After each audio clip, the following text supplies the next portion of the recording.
One of the most amazing things that I discovered working with SmilingOne and being in session with Karina is that nothing is absolute in your life.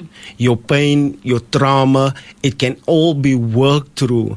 The thing is that we never realize that we are in pain. We never realize that we've been traumatized. There's nothing wrong with doing crime. There's nothing wrong with it. And that is the mental... For men. Yes, and that is the mental construct that keeps us stuck into this lane of crime. And I think that the 10 leadership lessons is a way for us to get out of where we're stuck, because we're leaders in our own right, because we're fathers, we're husbands, we're boyfriends, there's people that look up to us, you know. So we need to find our leadership and get stuck out of that need to, and try to collaborate and be better leaders for tomorrow, for our families, for our environment, for our communities, and for people that look up to us.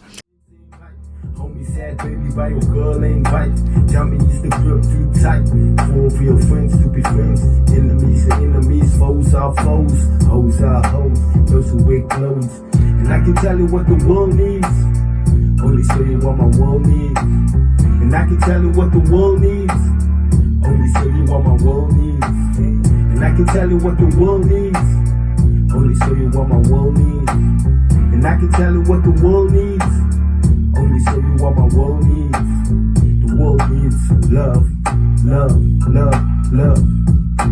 It needs love right now. It needs love right now. The world needs love, love, love, love. It needs love right now. It needs love right now. It's Friday. It's Friday. And that is the sounds by Frank E. called What the World Needs. And indeed, the world needs love. And that is what we are all about here, spreading the love and getting rid of all the toxicness that is surrounding us on a day-to-day basis.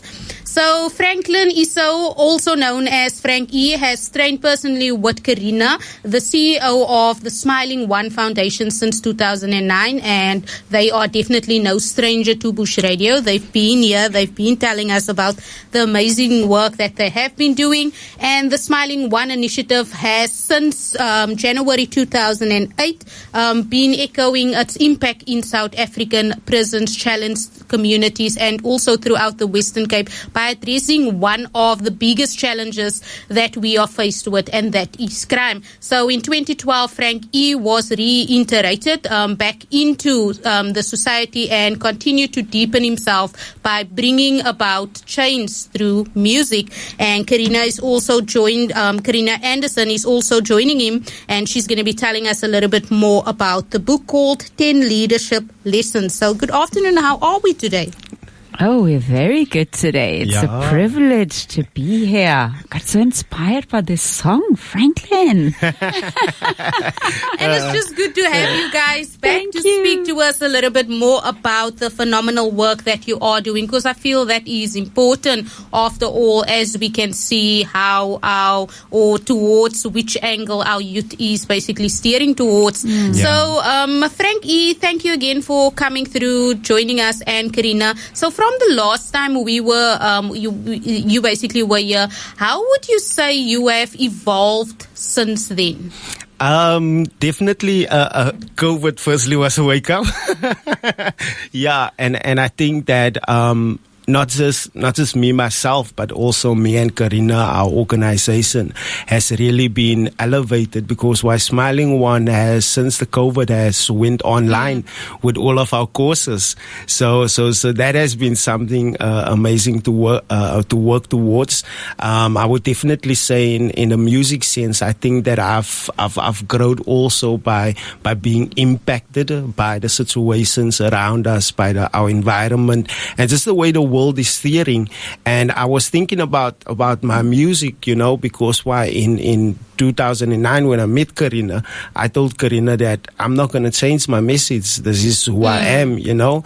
And since meeting her, since going through the programs, you know, my message changed, you know, my life changed. And I can definitely say that what the world needs, that I felt that I have not just been working on myself, but also a lot of other people in our projects, you know, the youth, and they've been a significant inspiration to come to this stage where I start speaking about the world, because I not only do I understand my world, I understand their world also now, and the fears and the restrictions and the blockages and the hurdles, just the challenges that surrounds coming out of a crime-infested environment, being involved in crime. So I get them, and this time around I want to spread my message to a larger community. And I found that specifically 6 months ago in our project that we've run with our new book, the 10 leadership lessons. So that's been an amazing runway. Definitely. I can see COVID has been great for Karina also. So we're taking COVID as a blessing these days, because a lot have come through that process of the lockdown, because what else could you do than going insane, staying in home, in house, and not being able to go anywhere? No, completely. I think it's all about a mindset, and that's really what we also try to nurture as an organization with our beneficiaries, with our clients, and certainly what we practice ourselves. We do understand deeply that we cannot, really spread this message or be great travel companions unless we really take this to gym ourselves. We just come out of a 2-day workshop where we've been workshopping this book significantly. And so really understanding that any shake-up, and the global pandemic was a huge shake-up, wake-up for us all. We really took that opportunity to bring ourselves to the next level and to be even better at what we do. And also, really the book is a celebration. This new book that we published last year is a celebration of the work the last 16 years. The impact it has had as, on us as leaders,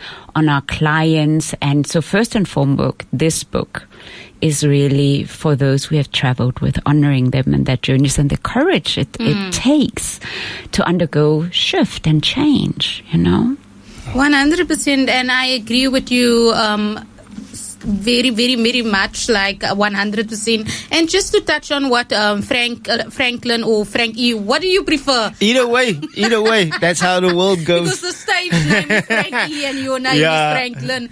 So you've always had the passion for music since you were young, but due to the peer pressure and how cruel the world can be to youth that lives on the Cape Flats or even the townships, so you've made some mistakes and in your life, and but through all of that, you've met Karina that was able to have a positive influence in you, and not a lot of youth are able to have that support. But what would your message be today for the youth that finds themselves in that stucky situation, that feels they are visionless, that no one really cares for them, or because at the end of the day, if you look at how the world is now currently, and especially if they're coming from the Cape Flats or the townships, the only place where they are steered to end up is in prison if they don't get the correct mentorship or role models that steers them away from all that high crime risks. Yeah, I think one of the most significant things that SmilingOne and Karina did is that they she went into areas that are less traveled to. Prison is a space where a lot of people have different opinions, and I guess it comes a lot from the hurt and the pain, and especially how crime leaves victims at the end of the day. So there's a lot of different opinions, and not many are there to kind of like support and help those who have been doing crime. And I think that SmilingOne and Karina went into that space with a mindset of, I'm going to allow the opportunity for these guys that are stuck in prison to kind of get not just mental freedom, but understand that there's more than just the lane of crime. And the actual fact is that a a lot of our prisoners is going to come out of prison. And I think that was so brave of SmilingOne to realize that SmilingOne is going in and work with these men. When these men come out, then they can be better men to their better husbands to their wives. They can be better fathers to their kids. They can be better leaders in their community, because ultimately a lack of knowledge from the youth is that there's only one way I can go. I need to go to crime. I need to do that. I need to do that. And the world is so full of flavor and ingredients, and especially today that where South Africa came from, there's such a lot of opportunities for us as youth, to venture a long line. And I think that one of the most amazing things that I discovered working with SmilingOne and being in session with Karina is that nothing is absolute in your life.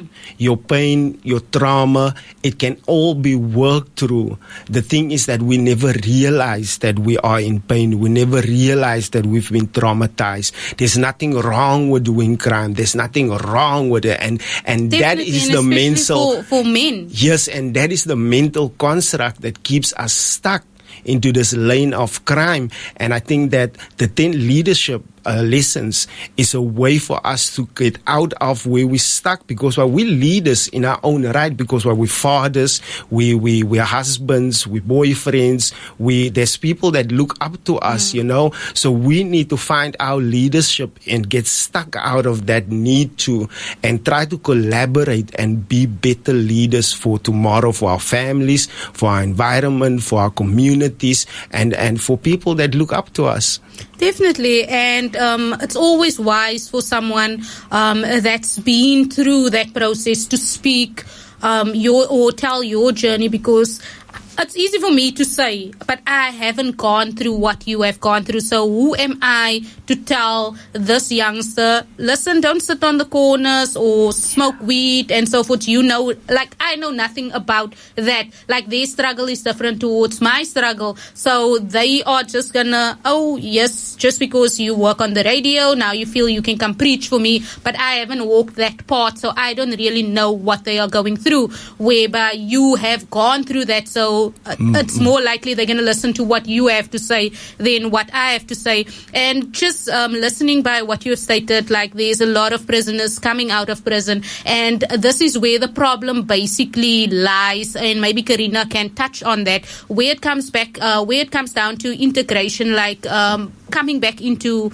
society. Like, that is the problem, because people feel, and especially from the Cape Flats and so forth, they feel, if I'm going to see an ex-prisoner coming my way, I'm going to fear, because I don't know what goes through your mind. Have you changed in prison? Do you still have that same mentality? So I'm just going to see tattoos and I know I need to fear for my life. So how do we change the mindsets of the communities to allow them and not to be judgmental? Because most of them go back to that lives because of how society treats them. I think you're making such an important point, an invitation for all of us to actually realize that we own a puzzle piece in the problem. And I think one of the things that really taught me that is being a mom.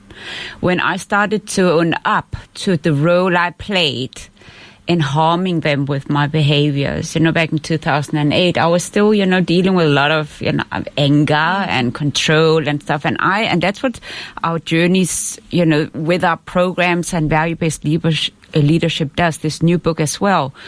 It holds up a mirror and it invites you to a brutally honest conversation. You got to face those brutal facts to realize I'm actually also a perpetrator, and I had to realize that as a mom, an angry mom, a controlling mom. I first had to own that piece, and that has been quite significant in how I understand the bigger picture of that.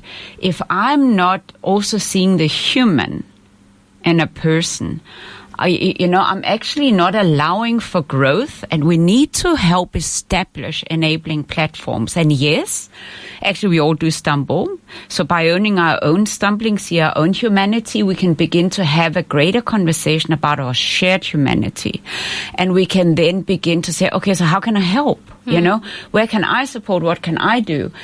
So I love that you're bringing that, also into this conversation, because a lot of the reasons why people go back, they don't have a place when they come out, even their families. And we've had that in some of our reintegration processes, that some of the men came out and they were actually forced back into crime by their family. And the communities don't understand. And where do we change the narrative also when it comes to the language barrier? Because prison is harsh, depending, like I can't speak on it. I've never been in prison, so I don't really know how it is there. But what I know from people that have told their stories, it can be very cruel out there. You need to be able to defend for yourself. So there's a certain language you are forced into in order so that people respect you, or you basically just for survival's sake. So now, obviously, when you come back into society, it's like you are so used to, it's just like a child when he starts walking, or maybe he hears us swearing, he's automatically also going to swear. So it takes practice in order for someone to relearn those behaviors. So how do we break that also, or what can we do to make it more pleasant, or that we can basically respect each other, because you're so used to speaking that certain way. So when you are going to talk to me like that, I'm going to, what must I do? Must I run? Must I call the police? Or what's going to happen? But you are not out to hurt me. Maybe you just want advice, or maybe you just asking me like, can I assist you? But just because your outer appearance scares me, so now I'm going to fear for my life. Yeah, I think that one of the key aspects that I've learned journeying with Smiling One is that where does my confidence lie? And in most cases, my confidence lies in this gang language, in this gang approach, in the way I'm always fearful, in the way, and it's basically just masks, man. But where our confidence lies, that's how we approach things. And I think that we, working with Smiling One, I had the opportunity then to understand that I am not that. Because while you can imagine if I'm being gangster to my mom, how she would smack the living daylight out of me. And we have been, and especially as men, we've been taking this approach where we use our confidence as a line of communication. And that allows us to be very harsh, to be very aggressive, but when you deal, in instance, with children, there's a language that they speak that are very much fluent, because why children understand hugs so much. And yeah, I'm being a very harsh daddy. I don't even hug my child. I don't want to, because I don't want to be looked as soft. But that's the language that are relative to that kid at that moment.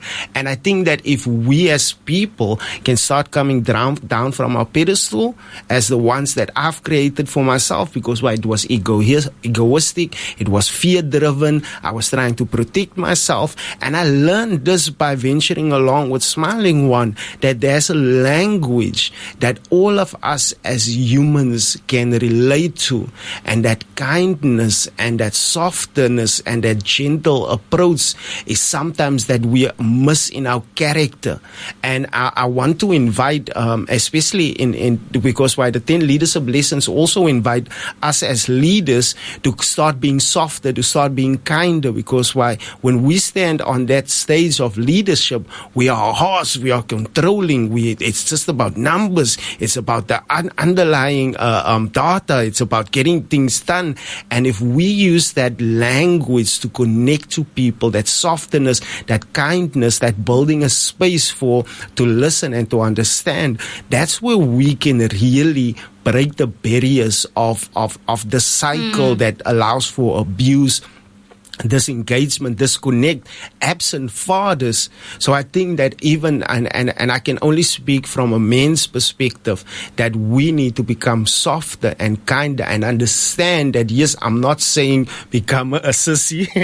I'm just saying understand that who are you engaging with at that moment. It's such an important conversation, and we were running a project right now at the maximum prison, so we have lifers, big sentences, in that process. And when I look at, we're just like 2 months into the process this year with them, and they're already getting exposed to a language of feelings. And I think that's really important. Also, when I listen to your song, Franklin, about what does the world need, love, and probably for the very first time, have they been seen? They've been spoken to as if they are humans. They're not seen as criminals, they're seen as humans in our sessions. We really meet from a space of feelings and care and curiosity and journeying together. And they begin to venture slowly. Now they had their 9th session on Tuesday. And there's such a softness that they kind of like risk themselves beyond that old way, because remember, this is prison, so they come from the section and that's where it's harsh. But the way they approach me after such a day is with such gentleness and care. So what I say, it's already within us. It's not that it's not there, but we have forgotten because we've learned the new way to survive because of our circumstances growing up. And I always say we have to remember that when we're children, we often have no other choice than to go into survival, to make it through in what we here have in Cape Town and South Africa, very harsh circumstances. And really we're inviting them to find back to, really remembering who they are. And that's really what the journey is about. The language is inside. It's just been locked away in a room far into the basement, as we say. Definitely, and I feel it is important that our society also change the mindset of how they perceive or see people. And because, like you said, we are all guilty of adding to that, because at the end of the day, we also become perpetrators without knowing it. Maybe you're not doing it So it basically comes down to that. We are running out of time. I just love this conversation because it is important to speak about this, because, like I said, our youth is in trouble, and it is important that we need organizations such as yourself that's able to connect with them, that can steer them away from that part, because you might feel like it's too late for me, or once you've maybe been in prison, so now you feel your life is over, I can never become anything. And Franklin, you are a living testimony of that you are able to change. And that is the main message that we want to bring across, that you are able to change. It depends on you as an individual. So even if you've been in a gang, you can withdraw from that gang. You just need to, because people feel if you, for instance, let's make an example, if you've lived by the gun, you're going to die by the gun. So there's no coming back from that situation. But at the end of the day, it's not just you hurting in the process, but also your family, because they suffer the same pain you suffering, and you just don't see that, because for you it's just, I need to fight for this gang and I just need to do crime. But at the end of the day, you are hurting your parents, because you're putting their lives in danger also by what you are going through. So are there any additional words on that, and where can people get your, just before I leave you with the last words, like where can people get your music, Franklin? Because you also do have a project called the Central Music District, where people can also connect. And so if people want more information around that, your doors are open always for the youth. Well, first I just want to say that we do, through our workshops and through our new book, 10 leadership lessons, we want to help really equip leaders out there and the communities to become safe spaces to have these conversations. Because fact is, you cannot change all by yourself, because you don't know what you don't know. You need to be exposed. So you do need, to have, like what we call in the book, a watering hole, because you're walking in the desert. So you need to come to a place where you can just taste that there's something else. You can be inspired. So book us for workshops, because when you book us for workshops to do this shift workshop to shift stuck places, you also become a space of safety for people to grow and to share, so that we over time, long-term shift that we fall through the cracks and our youth fall through the cracks. Yeah, as firstly to say that Central Music District has evolved to Urban Records, very much live. You can catch me on YouTube as Frank E, Facebook as Frank E. But I think that the most important message that I would like to tell the youth would be that Smiling One and opportunities like this is a chance for you to elevate beyond your understanding. I'm sure we all have dreams and we all have goals as youth that we want to achieve. This is definitely going to give you an opportunity to walk along with the Smiling One. And for the partners out there, because while we're really looking for partners as we expand into communities where youth are at risk, as we expand into prisons, we're really looking for partners. And even if there's mothers, families out there that really would like to contact us, let us work with I won't say troublesome youth, but youth at risk. And please contact us. Please get in touch with us, because while we want to expand, and because while we know we also as Smiling One can't do this alone, and we need our partners like Department of Education. Ravensmith High School is one of our partners. A big shout out to them. A big shout out to DCS, Department of Correctional Service, where the guys at Brandvlei Youth and Brandvlei Maximum are big inspirations to Smiling One as we work with them. So yeah, we would really like to get partners on board so we can expand in these different areas of our communities. Thank you very much for coming through, for telling us a little bit more about the book called 10 Leadership Lessons. And where can people get their hands on the book? So they can go to circlesofchange.academy, and then you just find 10 leadership lessons from prisons to boardrooms. And also, of course, on Facebook, they can contact us, either Franklin Esau or Karina Andersen, and find us. And the other way is just to go via the website, which is no, the completely. SmilingOne And Foundation. And what's really important is that when you buy the book, 100% of sales goes towards our work. You know, we really feel deeply, about what we do, and we specialize in shifting stuck places. Excellent stuff. Thank you very much for coming through, for sharing your stories.